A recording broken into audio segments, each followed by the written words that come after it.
Hello বন্ধুরা, আমি মেদিনীপুরের ছেলে সুমন স্টুডিও পুরুলিয়া এসেছিলাম। আজকে আমাদের রেকর্ডিং ছিল। স্টুডিও এই যে দাদা ভাই আমাদের। নমস্কার ভাইরা, খুব দূর থেকে এসেছে। খুব ভালো ভালো গান হলো, খুব ভালো গলা এনাদের, খুব সুন্দর গানগুলো।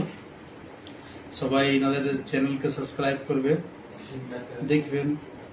আর সিঙ্গার, জেন্টস সিঙ্গার আমাদের রাজ, আর নমস্কার। ফিমেল সিঙ্গার আছে লক্ষ্মী। লক্ষ্মী। তো আমার নাম হচ্ছে রাজ কুমার বাউরি। আচ্ছা বাবুই, তো অনেক ভালো লাগলো, ঠিক আছে। এরপরে লক্ষ্মী। নমস্কার, আমি লক্ষ্মী সিং। আজ সুমন স্টুডিও এসেছিলাম পুরুলিয়াতে। খুব ভালো ভালো গান রেকর্ডিং হলো। দাদা খুবই ভালো, খুব সুন্দর সুন্দর নতুন নতুন গান রেকর্ডিং করেছি। আপনারা পাশে থাকুন, সাপোর্ট করবে। কেউ যদি নতুন গান করতে চান এই স্টুডিওতে আসুন, আসুন সুমন স্টুডিও পুরুলিয়া। আপনারা আসতে পারেন। খুব ভালো recording দাদা করা খুবই হয়। ভালো এবং গান খুব সুন্দর সুন্দর বানানো হয়। বানানো হয়। আপনারা